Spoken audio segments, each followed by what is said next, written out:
Welcome to Seed to Success, the podcast where we deep dive into the strategies, stories, and smart decisions that help VAs and OBMs grow and thrive. I'm your host, Adrienne Donnelly, and whether you're just starting out or looking for ways to take your business to the next level, you are in the right place. Thanks for tuning in. Now let's get into today's conversation. A very warm welcome to Emma Bennett from Em & Co, one of our beautiful Inner Circle members. Welcome to the pod. Thank you very much. Great to be here. I'm excited to chat with you today. Just before we hit record, you were telling me about all the animals that are running around in your area, and I want to get to talking about running a business when you live in a rural area. But let's first start. If people don't know you, they've never met you before, tell us a bit about your business and how you came to work for yourself. Yeah, so Em & Co Consulting has been 6 years in the making, I suppose you could say. I support women in business, generally service providers, to help untangle the chaos that is the admin and operational side of the back end of the business. Generally working with people that have built something absolutely fantastic, but the operations just haven't kept up with the pace of real life. So that's what I do. And I fell into it, I suppose, through a need. I was from a corporate background and small business, but my corporate career pretty much came to an end because I had children. There wasn't room for me to continue. I was a state manager for a finance company, and there wasn't room for me to be a mum without the need to travel if I wanted to stay in that position. So I went on maternity leave, went back in a part-time role, but really just felt in that role that I was a number on a piece of paper. So left when my next baby came along a little bit quicker than expected. And when the kids were 1, 2, and 4, we headed north to run a cattle station. So I do live rurally now, but not remotely as I did then. Long story short, I'm the English girl that married an Aussie cowboy. So we ended up running a cattle station in the Kimberley in WA's far north, and it had a tourism operation. And everything within that business was very much pen and paper. So even down to you had to ring the station to try and place a booking. It was written in a manual diary. So it was a real challenge for me to try and get to grips with those systems and bring them into today's world. But it was pre-COVID. It was pre a lot of the online things that we have now and AI, and a lot of tools and facilities were built for really big enterprises. So it was an exciting journey to try and figure out how to make that business work remotely and be able to operate when the station had no staff during the wet season or wasn't contactable because it was raining, because satellites didn't work. So when we eventually left there and came home, for me, it was like suddenly the kids are in school, and what do I do now? I couldn't go back to my corporate career. I didn't have this job anymore. And that job was live in. We lived and worked on the station as a family, so my kids were always with me, and now they were all off to school. And so I created Em & Co, and it's gone through lots of different seasons and journeys over the 6 years. But one thing that I've always come back to is I loved untangling the chaos at the station and that operational side, but I love being able to achieve that for other women to build the dream business that they want, that makes their life work for them rather than the business be something they're chained to. That's a very long story of getting there. Well, that's 6 years. Well, more than 6 years in a few minutes. I want to talk to you about the rural living. You mentioned, as I said before, sorry if there's a chicken or a dog or a horse in the background. How does that rural living play out now in working for yourself? You mentioned like access to internet and phone and those sorts of things. Do you see, I guess, some pros and or cons of working in the rural location? Yeah, I mean, I suppose I'm lucky that I've got a good balance in that we are regional more than we are extreme remote these days. But we still struggle. Yes, internet's patchy. Even with the changes with internet, we still have issues if there's a storm come over. And I think it's the balance of the reality that nothing stops. So when you're on acreage and you've got other things happening, as a family, we have a rural contracting business as well. So nothing stops. And albeit, yes, I do have shops 20 minutes away. Everything that we do, we try and do when it's needed. So it's not like I'm just going to pop 5 minutes down the road and grab something to eat. Everything sort of has to be planned. Adding to that, we've got 3 children. My family are all overseas. My husband's family aren't close enough for the quick, "Can you just do this? Could you just pick the kids up from school?" So my husband and I have to be on hand for any eventuality that can happen, and if the kids are off Yeah. school or any of that. So we don't have that village of supporters at ease around us that just naturally, I think a lot of people are used to. When my kids were little, don't have daycare close by, for example.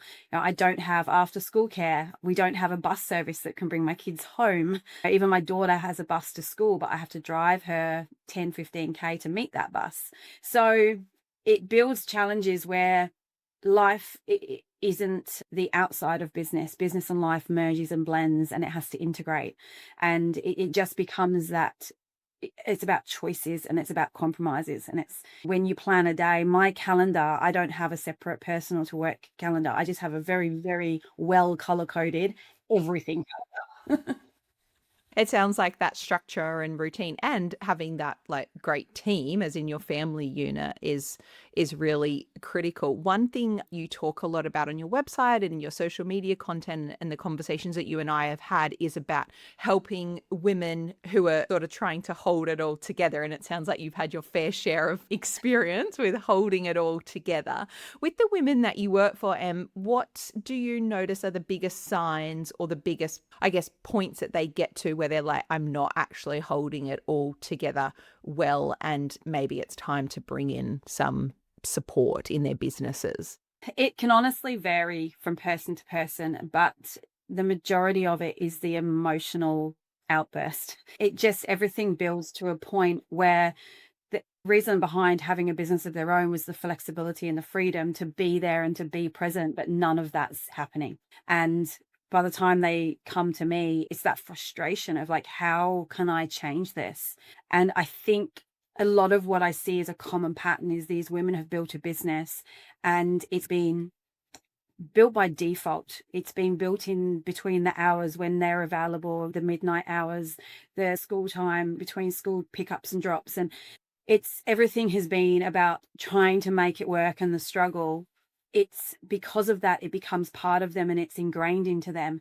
And then they get to the point that it is reliant on them. So it's like a child that you can't cut the cord with. That You doesn't can't go to let go. sleep. Yeah, exactly. You have created this child that is wholly and solely dependent on you, and it is like another child. And then they get to that problem of they can't hand anything over. And at times, as much as they want to, it doesn't work because everything is in their head. And there's nothing wrong with that. And 9 times out of 10, they feel like they've failed because they've got a business that no one else understands. But the reality of it is, no, you've done an amazing job and you've created something fantastic, but behind the scenes just hasn't kept up with that. But that's not your fault. You're doing what is in your zone of genius. You're doing what you are really good at, which is why you've got this fantastic business. But not everyone is about wearing every single hat. You can't wear every single hat. And it's very hard for them to trust someone, I suppose, to hand over that baby. It's like leaving your child at daycare for the first time. It's like you're constantly on the phone checking on it. And sometimes that can have a negative effect, especially when they bring in a subcontractor, because there can be an issue with that relationship where the subcontractor can feel like they're not trusted or they can't be just left to do their job. But in reality, it's that emotional connection that person has with that business. And then the other side of the coin is that because everything is in that business owner's head, the VA or whoever they brought in can't do the job as they want it because they haven't explained how to do it. So everything just Yes. keeps coming back and they're being asked more questions. Everything feels harder. So like, oh, this isn't working for me. I give up. And they go back into that shell of, I've just got to make this work. Obviously, it's me. Yeah. And I think that's where it comes down to a few of the things I wanted to talk to you about is that feeling of why for some business owners that delegation feels so hard. I think there is that trust component and that sense of like these businesses we have grown from scratch. So that feeling of like, well, no one's ever going to potentially care as much about it as I do or do it the way that I like. But also then that sense of, well, the time to invest in creating instructions or procedures or getting online with a VA or an OBM and training them, it would just be quicker for me to do it because I'm so time poor, I'm so stressed, I'm at capacity with every hat that I wear, that taking that time, even though we know as VAs and OBMs ourselves, is that it is that investment is the short-term investment of time for the long-term Yeah. gain. Is that something that you see a lot? Is that they're often thinking, well, these business owners may be thinking the time for me to stop and train someone, I may as well just do it myself? Definitely. And I think sometimes you've got two types of people there. There's the people that just won't even give it a go because of that. And then there's the ones that think that they can just easily hand it over and it goes wrong. So then you've got the mix that they do at times bring the wrong person in. At times we've all done it in life. We look for the cheapest option, or we look for someone else is using this person. Oh, they must be right for me. And outsourcing can take many forms. Outsourcing can be about bringing in a VA or OBM, but sometimes it could be that they actually need a specialist in a certain area to get them to the point before they just have someone to do their admin. Or it could be about outsourcing other things in their life. When we are so integrated between life and business, sometimes we need to free up other things so that we can focus on getting the business in order. And that's where, for me, it does come about making choices and making compromises of what needs my focus right now. I do feel like there's a huge trend with, and because of AI and because of the marketing structure, that everyone feels like they need the next shiny tool that's out there. Whatever's being pushed by the market at the time, you bring a tool in to try and take some of your workload. But it goes back to exactly the same thing. If you can't give the tool the right instructions, it doesn't work. So you see people wasting time and money investing in software that can't do the job. So they move to the next one and the next one. You think of the hours that they put into doing that. Whereas if they'd have actually just sat down for those hours and put the systems in place, even just on pen and paper in the first place, anything else that comes after that is just so much better. But everyone wants to move faster rather than actually taking the step back and saying, right, how do I want this to work?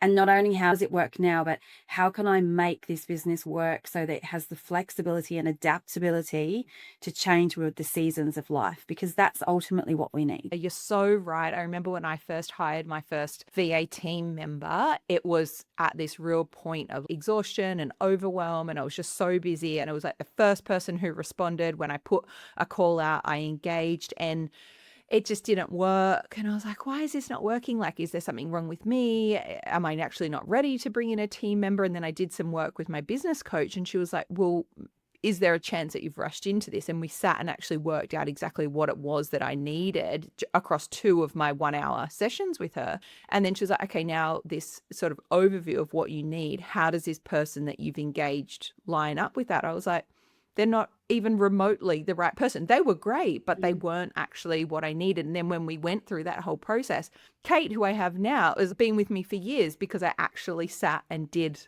the correct process. And I know that this is something that you're super passionate about, whether it's a human being or a system or an AI platform. Do you want to talk a little bit about what you shared recently with me about this program that you're launching? And I know we hadn't sort of planned to talk about it today, but the conversation has sort of perfectly gone there around, I guess, preparing business owners to outsource in a really sustainable way. Yeah, this program came about because whoever I look to work with or whoever looks to work with me, I actually start with a session where we get to grips with, right, what's actually happening in your business? Like, how is it working? How do you want it to work? How does it need to work? And what I was finding with a lot of those people, and even women that were coming on discovery calls with me, is that there was almost this embarrassment of, oh, actually, I don't think I'm ready to let you see behind the curtain of all this yet. Like, I should have this all together and it should be much better than this before I can work with somebody. So it's been an idea that's been sat with me for a long time, and I finally had the space to bring it together. And it's a program that gives business owners time with me in a group setting. So it's got that nicer feel. It's only a small group, so it's got that feel where you can actually engage with people going through the exact same thing as you. It gives women the time to sit there and look at their business. And there's two outcomes.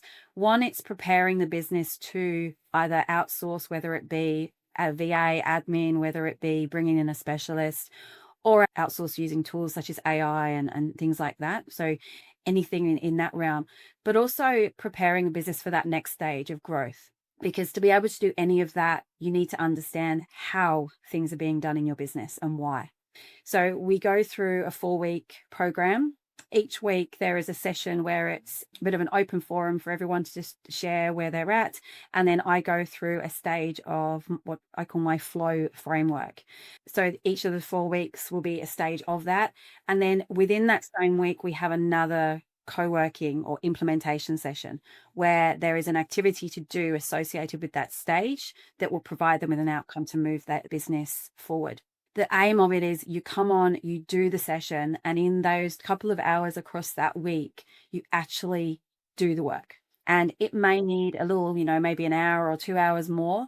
And there's online resources to help support you through that. But it means that while you're doing it, if you get stuck, we're all on that call together and we can support one another. And it's about looking at, right, what am I doing that I shouldn't be doing in my business? What can I do to create the systems and processes that I need to make this understandable to either technology, software people, to be able to take that off my plate? It's looking at the flow framework is about focusing. So focus first on what is actually truly matters in the business and where that friction is. So it's what is annoying me, what's getting to me, what's causing bottlenecks. And half the time you have to look within for that one because you're normally the problem.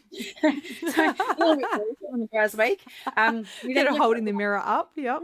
Exactly.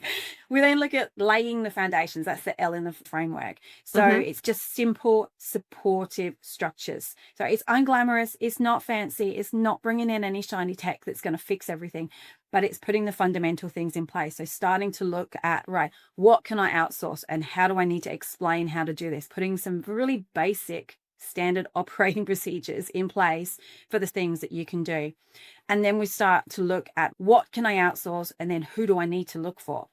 That's that optimize and organize, reducing unnecessary workload and complexity. And through this, we also do an audit of your tech. What are you using? What do you use it for? Is it actually doing what it's supposed to do? What could it be doing for you? And I'm a strong believer is look at what you're using now and make that work for you before you bring in anything else. Yes. And then the last stage is work with ease. So we look at a 90-day plan that they can go away with of exactly what areas of the business each week they can focus on to get any areas that they don't need to be working on at a point where they can hand it over to someone else. They'll have a role profile. So, okay, these are the tasks I'm going to need, and this is the type of person that I'm going to be looking for. They can look at what they want from that person, not just in terms of their abilities, but their personality, their values, how it fits their business, and all of those important factors that when we're in a rush, we so often forget about. And the aim of it is that you can leave with at least an element of those tasks ready to start handing over. And for a lot of these women, just being able to do 2 or 3 of those repetitive tasks, just being able to take those off the plate is a huge step forward. And it also means you can walk slower into that next relationship of bringing someone into your business, and you can build that trust and understanding and find if that fits right, because it is trial and error, and so much of it will come down to personality. Yeah, it's such an incredible program. I know you and I spoke about it probably a month or so ago now, but also I think we spoke about the VA matchmaking service that Seed offers, where business owners will come to us because the thought of going out to the full whole internet to find a VA is a bit overwhelming. And so much of what we do in that session is exactly what you were saying, is like finding out what it is that you actually need. Because sometimes people will just come to us and say, oh, my friend's got a VA and she said it's amazing and I should get one. And then it's like, okay, well, what is it that you actually need? Because your business is not your friend's. And one thing I really love about the flow framework, and I think it probably falls in the O stage, is that you're not always saying technology has to be the solution or a human being has to be the solution. For you, when you're working through that with clients that come to you, or even in your own business, what kind of things do you look at when you're determining, well, here's a gap in the business, and is that gap best plugged by a human being or some sort of technology or AI or software solution? A lot of it comes down to the person behind the business, because some Hmm. people naturally will want a person and they're quite Hmm. happy to keep things more manual because they want that touch point and they want that element. Whereas other people already perhaps have the technology in place, but they're just not optimizing how they could be using it. So there's so many variables within that. But whatever I look at with someone is, it's not just about what's going to make this business better, it's what's going to make this business work for you. You have built something, so we're not going to tear it all down, we're not going to burn it and start again, but we're just going to make it work better. Because once you get it to that next step up, then you can truly start seeing, what does this business need for its next stage? And I think so often we are all too quick to get to that final goal rather than just taking it step by step and enjoying the process of each of those steps, and realizing that you can rush to the goal, but then that goal might not then be sustainable because you haven't Yeah. done the steps beforehand. Yeah. I mean, you and I both know, having been in this industry for as long as we both have, that there's probably never been as much conversation about AI and the VA and OBM industry as there has been now. We've seen it spike before with ChatGPT 4 or 5 years ago, but where do you fall in that conversation? Because I think there's everything from AI is going to take out our whole industry and we're going to be totally irrelevant and redundant, all the way through to people who are like, it's going to swing back the other way. And everyone will, like you said before, that kind of shiny new tool. Where do you sit on that spectrum? And are there wins that you've had in your business with AI, or things that you've tried to use AI for in your business where you thought it would work and maybe you've gone back to a more manual or human option? Yeah, so we actually, funnily enough, this week, my other business, we ran an AI workshop. Yeah. We had a facilitator come in and lots of interesting conversations. And I do use AI for my business. And I think people are using AI all the time and they don't realize it. But Yes. the biggest thing to remember is AI is only a tool, and a tool needs someone to function it.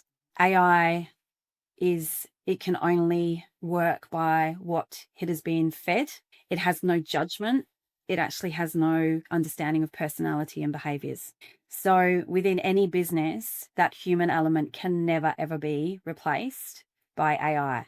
And the facilitator at this session actually spoke about, if there was an AI robot and a person that had never in their life seen snow before and they were dumped somewhere in the snow, that robot would just stand still, freeze, and probably die.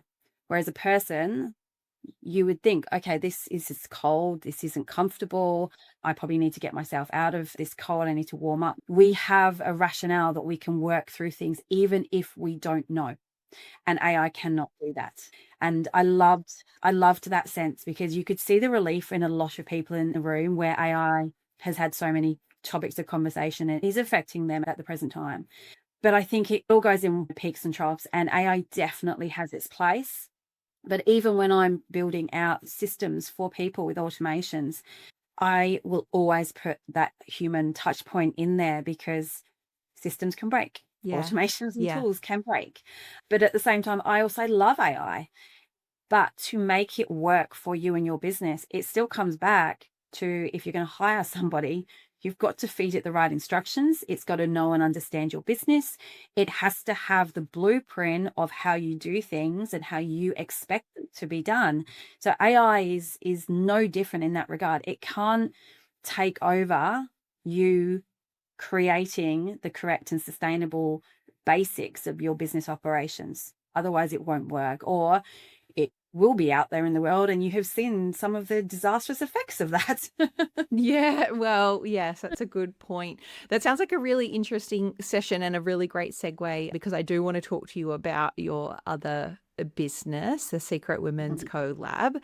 It's a business that you and I are very similar in our values around community, I think. And the more we spend time together, the more I realize how similar our values are around community. And also now for you and Ash, your co-founder, is creating those communities. Do you want to tell us a bit, if people aren't familiar with the Secret Women's Collab, what it's all about?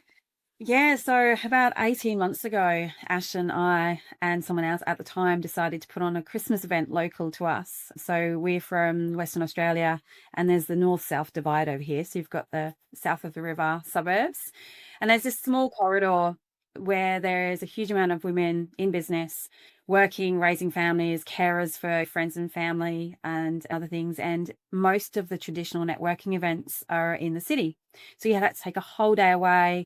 You couldn't do the school run, or you couldn't be in the places you needed to be because they were at breakfast or they were after school when we were running around doing the crazy sports. And we just felt there was this huge gap. And after doing the Christmas event, we had so many people come to us saying we need more of this. So it was February, so school holidays got out the way for the Christmas time. February, we started doing once a month a coffee catch up, just really relaxed, inviting people, and more people were coming. Now our calendar, we have our monthly coffee catch up, and we rotate different areas so that people, again, it suits their locations. We have quarterly co-working and lunch and learn. So the coffee catch ups will have women that are working as well as women in business. The lunch and learns, generally speaking, it will be more women in business because they lean towards those. And the co-working can be anyone that basically wants someone around them when they're sat doing those tasks that you never get to. And then we throw in some sort of bigger signature events. So we did International Women's Day. We've done that twice now. And next month, we are doing our first business conference. So Boldly in Business, purely for women in business, and we are really excited. It's a big day. It's the biggest event that we've ever done. So there's lots of work going on behind the scenes, but the whole part that Ash and I love, Ash is a mum. She's also running her own professional service-based business, Emerald HQ, but we facilitate the space, and probably selfishly because we need it. We need that space. And it's all about, for us, it's three things. It's community, it's connection, and it's collaboration. But there's nothing about being polished. There is nothing about having an elevator pitch or collecting business cards or having a partner that you have to refer. But when you see the energy that comes out of bringing these women together in a room, and just the sparks that come from that, and the business collaborations, partnerships, referrals that have just organically been created in that space, and women supporting women, someone coming in and have had a bad day and everyone just lifts them up. And it's just this natural essence of that room and the space. And it is really magical. And for Ash and I, like every time we just stand back and say, I can't believe the amazing women that are here. And yeah, we're very excited to see that grow. But yeah, the Boldly in Business conference in September, tickets are available. So if anyone is in the Perth area around 18th of September, please grab a ticket and come along, because it's going to be a very special day. You must feel very proud of what you've created and what you said then around what happens in those spaces, even if you and Ash are the ones that sit at the coffee table and or book the room or put the tickets on sale. What happens when a group of like-minded women, and I say women because it's the communities that I'm primarily in, the communities you and I are in together, and the majority of our audience and listeners, it is quite powerful when women who are just there because they just want to be around other women who get it, or their whole goal is just to be there to see how they could support someone else. They're not looking for anything in return. They're just looking for maybe someone to have a chat with, a bit of company over a coffee, or how can I support these women? And it's such a selfless way to approach networking, I think. You've also got the backing of your local council, right, for a lot of these events, including the conference? Yes, so we have been very fortunate that the city of Kwinana came on board to help support events that we were holding in Kwinana. So they supported 3 events at the start of the year. And by doing so, it enables us to reduce the cost of the tickets. So Ash and I run this, I call it my passion project. We run it on a profit neutral basis. At the present time, we don't even pay ourselves. It is purely whatever money comes in, it pays for what is being put on. But the cost of venues, the cost to get decent facilitators and presenters, even just the cost of catering, prices of everything is so extreme that by having someone like that come in and support us, it allows those tickets to be more financially accessible. Because what we do often find with women in business. And as I say, it is women that come to these groups. It's like, even though they are investing in their business, they still see that they're spending money on themselves. So we have to get that magic point with the price where it doesn't become a question. And Yes. that has been a huge impact on the events that we put on and how we do them to try and ensure that. And the Boldly in Business conference, we do have sponsors coming on board, which has been fantastic. We're just finalizing some of those at the moment. You have come in to support, which has been absolutely amazing. Of course. We've had this community of people that are willing to help bring this room together, essentially. Mm. And the City of Kwinana for the Boldly in Business have become our venue partner. So we're using one of their venues, a community centre in Wellard. So it does enable us to put something which is a high premium product on the market for a value price, which is unique, I think, in today's world. And one of the biggest parts that we promote as well is our events aren't about having to go and then spend $1,000 on an outfit. Otherwise, you don't feel you're comfortable in the room. Come as you are. And you see that some people come in their jeans, some people come in work attire. It is come as you are. You will be greeted and no one will make assumptions about you. That is what we're trying to be. We don't want anyone to have to go to that extra effort, extra cost, and have the stress of trying to fit in when we can create a space where the people allow everyone to fit in.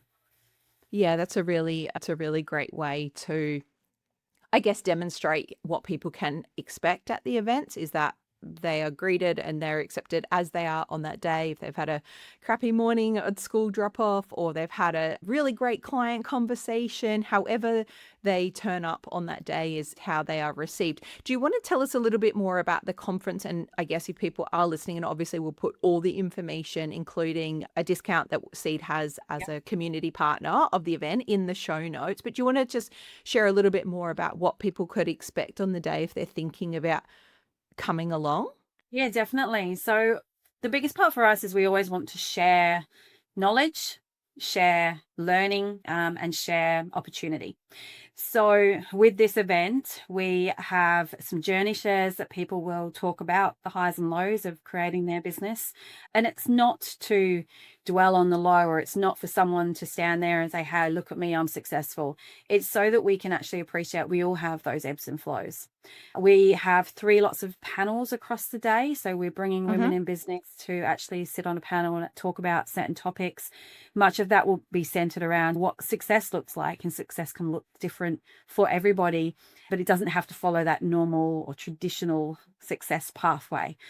We will look at that balance and what it takes to elevate women in business, and not just be the tick of a box of a quota of, oh yeah, there's a woman in business, to make the numbers look right for local shires and things like that. We then have across the day a total of 6 workshops. There'll be 2 This is jam-packed. Yeah, so there'll be 2 running concurrently at each time. So Okay. you would need to pick, and we'll be sending them out to the attendees so they can look through what the workshops are and pick in advance. And these workshops are designed to support the business owner, but also the woman behind the business. So we've balanced between, I'm actually doing one about the mental load and how we can communicate, articulate, and bring that into the open practically in our business, and how we integrate business and life. We've got AI, which is something you have to have in there these days. We're finalizing another that will most likely be around finance, and then we've got others about working with your flow, so working with your body season and everything else. So it literally is a balance that you can choose which ones you attend. And for the ones that you miss, each of the facilitators will give a resource pack with a workbook, so that you'll have a video explaining the concept and what's behind it all, and you'll be able to still work through that content and get in touch with those people should you need to. So it's a huge day. There's a lot going on. Yeah. But it is about bringing the women together. So there'll be time to just chat, talk, enjoy some nice food, and then we'll head to another venue afterwards for anyone that wants to continue those conversations over a more relaxed drinking environment. So yeah, huge day, but we are really excited that as we have more details coming through, we I hope to have the website page for it go live next week, which will start featuring the facilitators and the contributors to the event. But the tickets are live, so there is some basic information on there on Humanitics at present. Awesome. Well, thank you for sharing that. And thank you so much for coming on the pod and sharing more about your business and the amazing community that you and Ash have created. As I mentioned at the start of the episode, you're a part of our inner circle community. And I really, value your contribution and especially that community mindset and community approach that you bring to our Seed Inner Circle community. Emma, if people are keen to find out more about you or the conference or the Secret Women's Collab, where is the best place for them to find you and connect with you? So secretwomenscollab.com.au or at Secret Women's Collab on socials. And for me, emandcoconsulting.com.au or again, Emma Co Consulting on socials. We are, all out there. And if you need to, just pop us an email through the contact pages of either of those and we're happy to chat more. Amazing. Well, thank you so much for your time. I appreciate it. I know you are a very busy mum and multiple business owner, juggling lots of things. So I really appreciate your time on the podcast. And as Emma said, if you want to chat with her, especially if, you're living rurally, you're doing that juggle and you just want to chat with someone else who gets it, or you're looking for support in your business, or of course, if you are in that WA area and are local to those events, please reach out to Emma. I watched all the socials. I'm like, oh, I wish I lived closer. And now you're talking about that conference. I was like, could I make it back from the Seed retreat over to WA? How would my energy levels be? But it sounds incredible what you've created, both through your own business and with the Secret Women's Collab. So thank you for everything you do. Thank you for being part of our community. And thank you for your time today. Thank you for having me.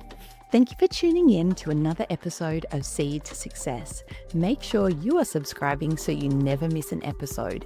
If you know a VA or OBM who might benefit from this conversation, feel free to share it with them. Let's chat again soon.